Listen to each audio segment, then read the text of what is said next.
저는 네거티브 하지 않고 상대방 헐뜯지 않고 있습니다.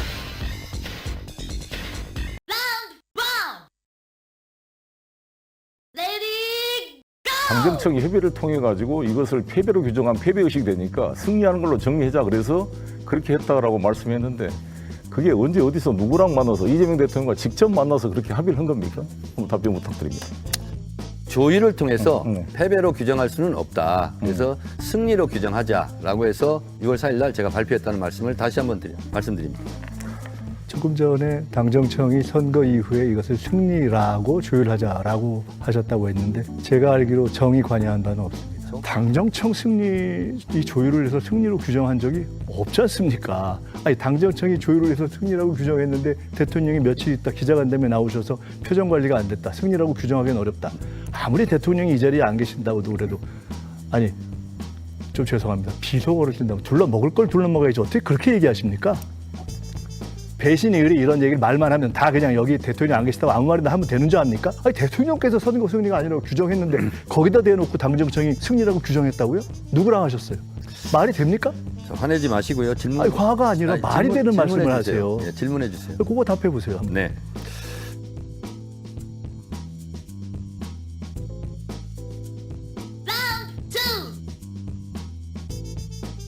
검찰개혁 관련해서 정부가 제가 책임을 맡고 있을 때 이것을 5월에 빨리 하려고 했었다. 근데 당이 이것을 미뤘다 하는 말씀을 제가 드렸고 이에 대해서 논란이 있었습니다. 이제 이걸 시비를 정리해야 될 때가 된 것 같습니다. 당에게 요청했다고 그러는데 당 대표나 원내대표한테 요청을 해야 되는 거 아니겠습니까? 당의 여러 경로를 통해서 요청했다는데 왜 당대표와 원내대표를 패싱했습니까? 그것이 당에 요청한 것은 아니라고 생각합니다. 법안을 왜 안 냈냐? 아니 정부가 보안수사권 폐지하자고 해서 입장을 물었는데 당이 오케이 안 하니까 법안을 낼 수가 없었던 거죠. 검찰개혁에서 5월 요청을 했다고 그러면요. 5월 20일부터 지방선거 공식 선거운동 기간입니다. 토론을 5월 6일 날 했습니다. 2주간에 그걸 국회를 열 수도 없었습니다. 그래서 김민석 총리가 계속 지금 책임회피성 발언하는데 유감스럽습니다.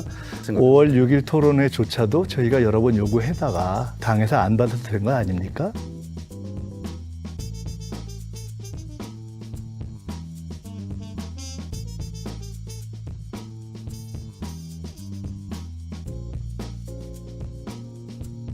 검찰개혁을 누가 더 강력하게 추진했냐는 세상이 다 압니다. 온 국민이 다 압니다. 그리고 5월 달에 왜 저한테 전화하지 않았습니까? 그리고 왜 그때 총리실 TF 법률안은 왜 제출하지 않았습니까? 누가 진짜 진심이었는가를 밝히기 위해서 사실 이 시기에 대한 논쟁이 있는 겁니다. 왜 전화 안 하셨냐고 말씀하셨는데 검찰개혁 요 사안 가지고 한 번도 우리는 통화한 적이 없습니다. 왜냐하면 당정협의를 할 때는 만나서 하는 것이고 이 사안은 정부의 창구와 당의 한정혜 의장을 통해서 했기 때문이고 한정혜 의장에게 입장을 전달하고 그것이 당대표에게 전달된 것을 알고 있기 때문에 전화했냐 아니냐 이것은 굉장히 비본질적인 것이고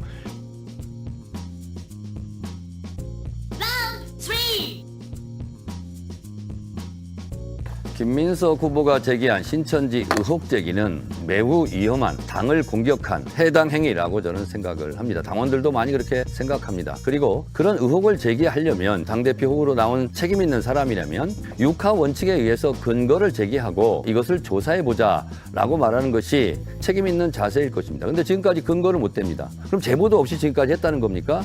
그래서 이 신천지 부분은 본인이 무책임하게 제기한 부분에 대해서 반성과 성찰이 좀 필요하다고 봅니다. 그런데 그거에 대해서 없어요. 이 자리에서라도 민주당이 어떻게 신천지랑 연관되어 있는지 근거를 내십시오. 근거를 대십시오. 자, 첫째, 제가 우리 정 후보가 연결돼 있다고 하지 않지 않았습니까? 둘째, 경선 개입에 우려가 있다고 제기했고 그 문제에 대해서는 이미 합수본도 그렇고 과거에 김어준 박시영 씨도 이야기를 했고 또 그 문제가 제기됐을 때 이미 지난 경선에 후보였던 대통령께서도 이걸 우려할 상황이 있다고 말씀하셨고 2025년 4월에 최민희 의원이 공직선거법 개정안을 냈습니다.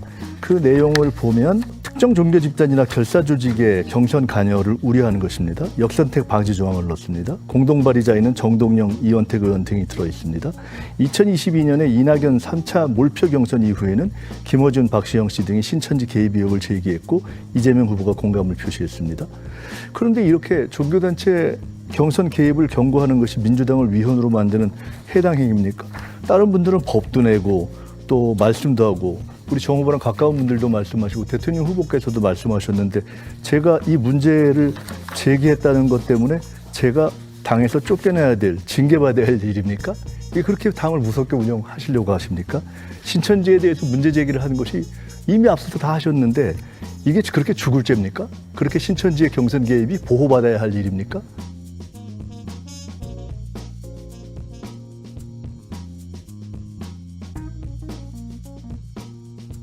저는 네거티브 하지 않고 상대방 헐뜯지 않고 있습니다.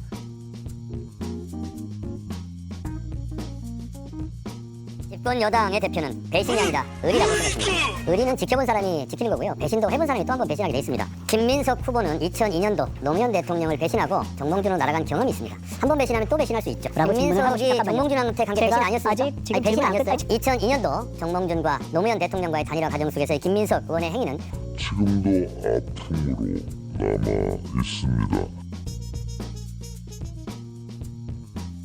철저히 네거티브를 하면서 네거티브 하지 않는다고 거짓말을 뻔하게 하는 사람, 자기 정치에 몰두해 있는 사람이 아니에요. 여러분 이거 다 거짓말하는 걸 아시죠? 허풍입니다, 허풍. 하여간 지금 정청래의 전략이라고 하는 것은 노무현 파리. 아우 참말로 노사모 코스프레. 코스프레라는 말이 맞아요. 어제 저 노사모 전 대표. 그 노사모가 이제 생기고 노무현 정부 들어서고 그 시기 그 정청래와 노사모의 관계가 가장 명징하게 이제 확인되는 그 시기에 대표를 맡았던 분하고 김용민 TV가 인터뷰를 했는데 단독입니다. 저 어제 그 기사 되게 딴 데서 많이 봤어요. 아이 감사합니다. 국회 대관 애들이 막 돌리더라고. 그래서 그거면 진짜 잘 팔린 기사거든. 네. 한마디로 말해서 정청래는 노사모인 적이 없었다. 야, 본인도 그렇게 얘기했더만 옛날에.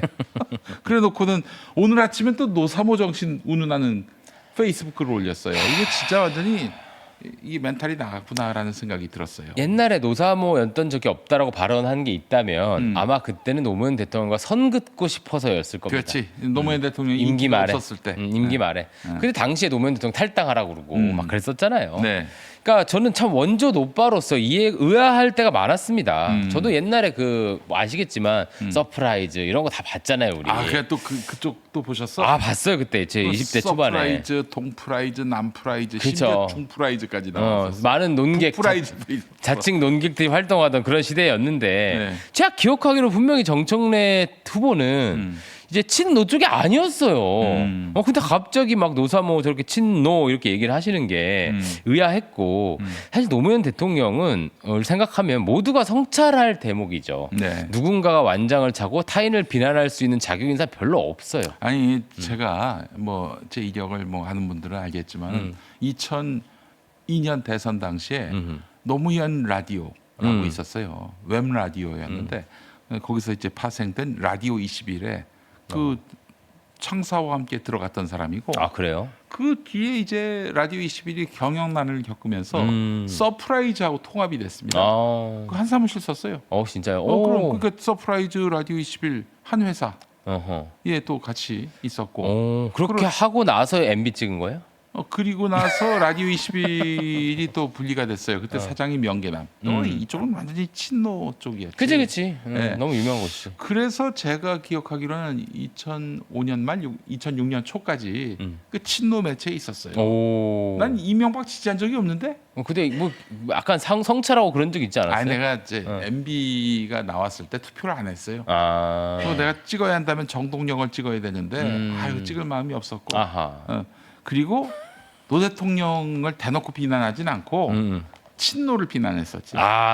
친노를 비난했다가 똥물만도 못한 친노라는 글도 썼고. 야. 그러다가 노 대통령 수사받을 때는 내가 저 라디오 브리핑하면서 비판을 했어요. 그치. 아무튼 그런 친노들의 문제. 내 그런 이력이 있고 내가 그거에 대해서 사과한 적도 있습니다. 아, 그래요? 네. 야, 사과도 몇 번째 사과입니까? 시즌 78호 사과죠? 내가 그 착한 곳 낸다니까 내 사과 한번만.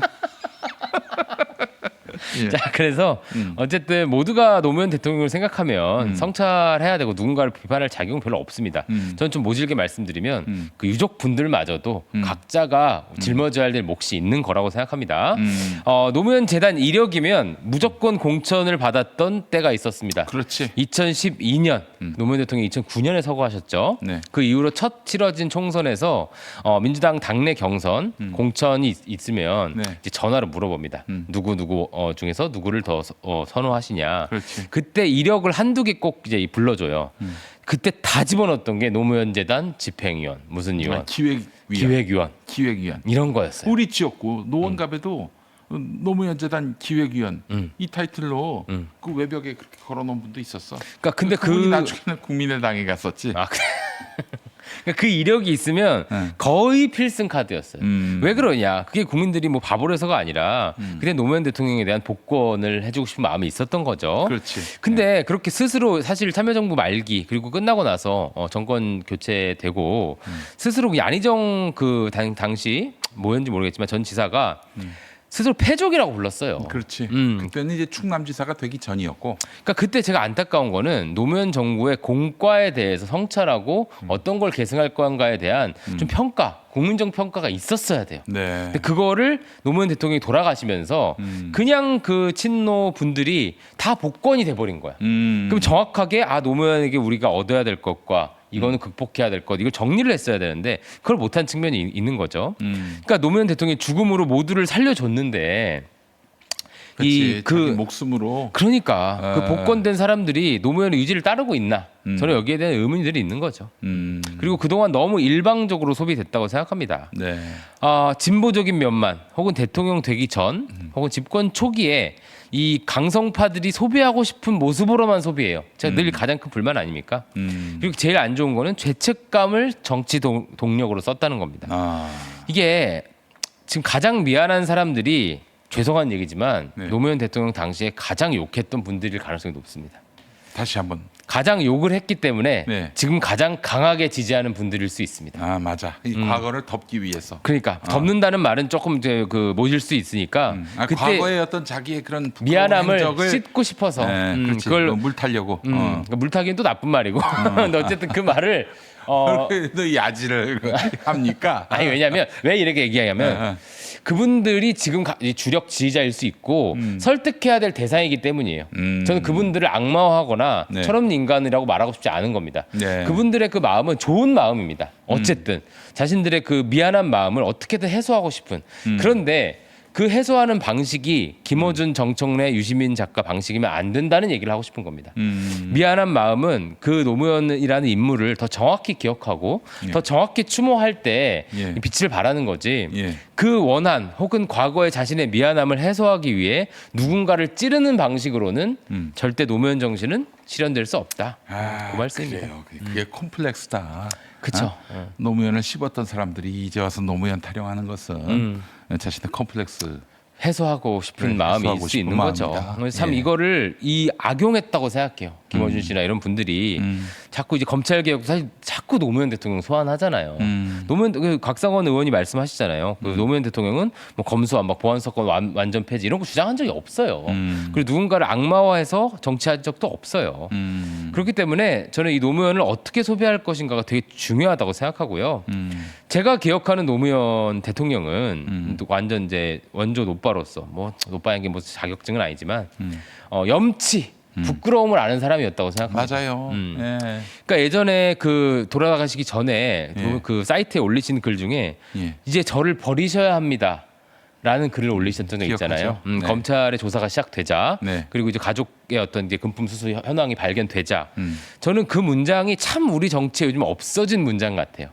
일단 부인하고 일단 억울하고 이건 모두 누군가의 음모고 그 이제 친청계 가듯이 당장에 이런 어떤 자기한테 불리한 상황을 작전 회피하려고. 세력이 있고 아까 회피하려고. 뭐 뉴 이재명 플랜이 있고 예. 언론 작업을 하고 용역들이 있고 네. 그러니까 이런 식으로 하는 게 문화가 그냥 일반화됐는데 노무현 대통령은 사실 돌아가신 것도 부끄러움과 염치 때문인 거 아닙니까? 자신을 버리셔야 나를 버려라 이렇게 얘기하신 건데 어쨌든 그런 염치와 부끄러움으로 저는 기억을 하고 확장하려던 대통령이었죠.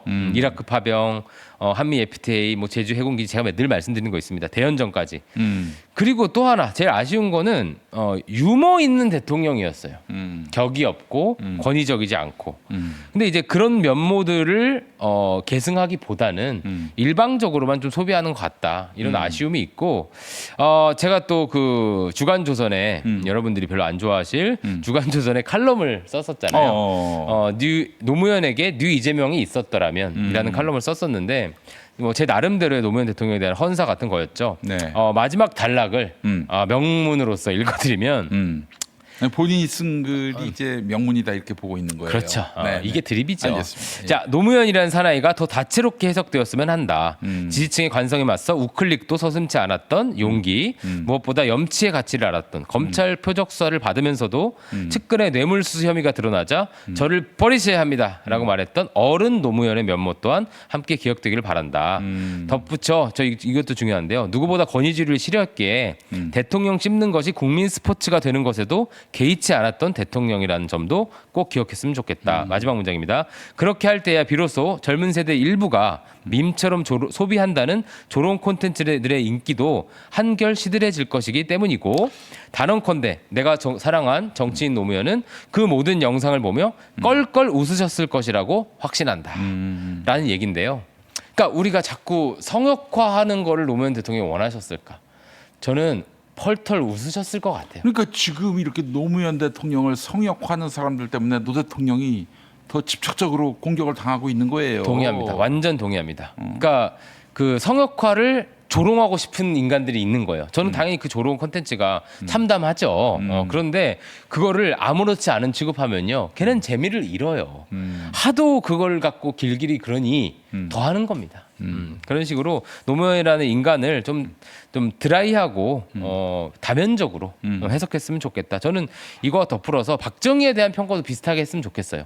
그냥 공과를 드라이하게 그 사람을 꼭 졸라 좋아하거나 졸라 싫어하지 않더라도 공은 이거고 과는 이거고 이러면 싸울 이유가 없어요. 전 그래서 진보 진영에 계신 분들한테 이 책을 권하고 싶습니다. 뭡니까? 전인권 저기 들국화의 전인권하고 이름이 같은 분인데 깜짝이야. 전인권 교수가 쓴 박정희 평전이 있어요. 정말 객관적으로 썼습니다. 야, 네. 김용민 PD 오늘 멋있는데. 뭐 공과 뭐 이게 아니라 뭐 공도 얘기하고 과도 얘기하고 이도저도 아니고 이게 아니라 그냥 드라이하게. 진실에 가깝게. 네, 진실에 가깝게 사실에 입각해서 우리가 좀 그런 훈련을 했으면 좋겠어요. 그러니까 오늘 방송 좋다. 옛날에 우리 어르신들 할머니들이 자기가 씹어가지고 손주 먹이고 그런 때가 있었잖아. 이 한마디로 지식도 그 정세도 이런 식으로 소비하는 사람도 있어.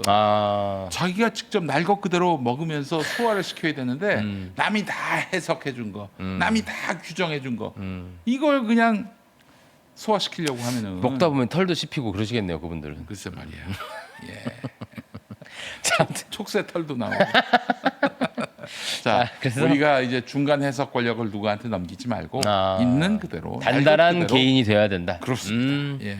이선옥 작가님 책 이름입니다. 하여간 저 정청래로 인해서 이번에 우리 진보 진영의 그 민낯을 그 제대로 보게 된 계기가 됐다. 그런 점에서 정청래가 이번 전당대회에 나온 것도 나쁘지 않다.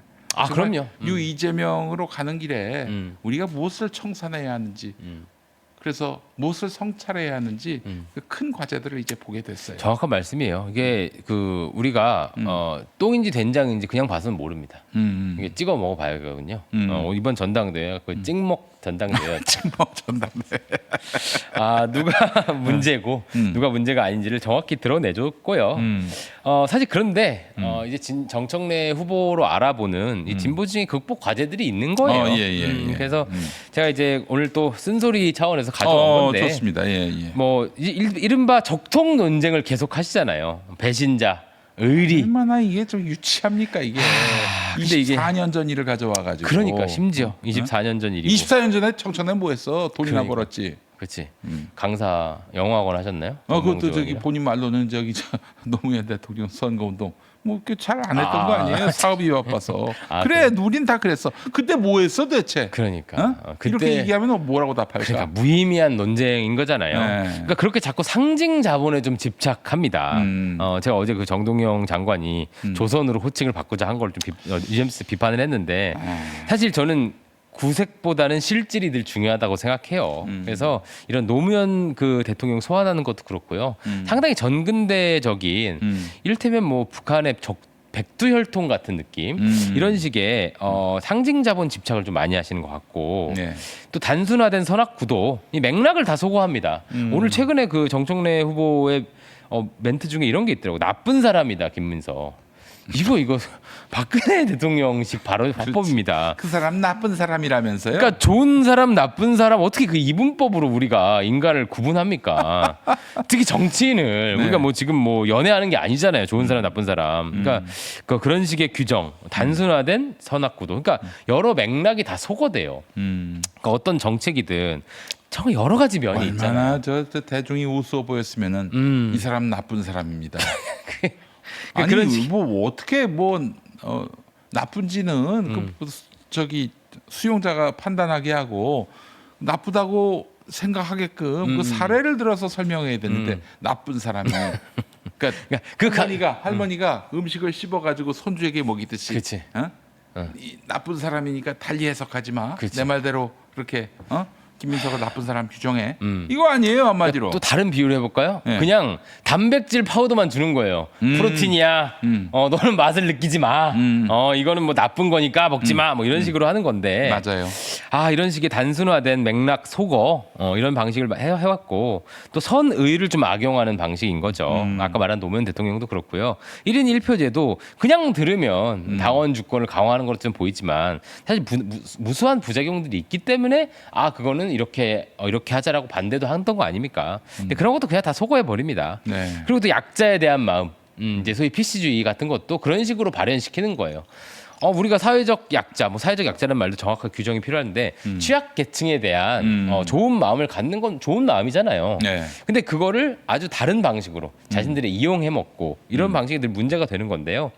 제가 최근에 그 뭐 딴 방송에서 한 번 얘기는 했지만 이제 구부러진 막대 이론이라는 거에 대한 좀 남용이 있습니다. 이게 뭐냐면 구부러진 막대를 필라면 반대쪽으로 세게 당겨야 된다는 그렇지. 논리인데 예. 저는 이제 그게 정치에 악용되면 어떻게 되냐면 과잉 입법이 되는 거예요, 늘. 과잉 대처. 네. 이제 극약 처방이라는 이름으로 과잉 대처를 하면 그 과잉된 정책에 사람들이 동의를 안 하게 돼요. 그러면 이제 반대쪽으로 또 가는 거예요. 이렇게 맥레시를 계속 맞는 건데 네. 이를테면 이번 형사소송법이 그건 거죠. 검찰 개혁이라는 그 자체로는 모두가 동의하는 명제이지만 늘 그 강경파들이 나서서 구부러진 막대를 돌리려면 반대쪽을 세게 해야 됩니다. 이러니까 검사는 뭐 구족을 멸해야 됩니다. 이런 식으로 검사 지금 보안사건을 완전 폐지시킨 건데 그거 얼마나 개오바예요. 개오바죠. 그러니까 그러면 그 반대 그 정책에 대한 반발이 심해지고 그럼 이걸 주장했던 사람들의 메신저 신뢰도가 급전직하하는 거예요. 그럼 정권 넘어가는 거지. 그러니까 이런 반복을 할 필요가 왜 있냐 이거예요. 부동산도 그렇고 통일 정책도 그렇고 너무 이제 과잉된 구부러진 막대 이론 이런 거는 지양해야 된다고 생각합니다. 알겠습니다.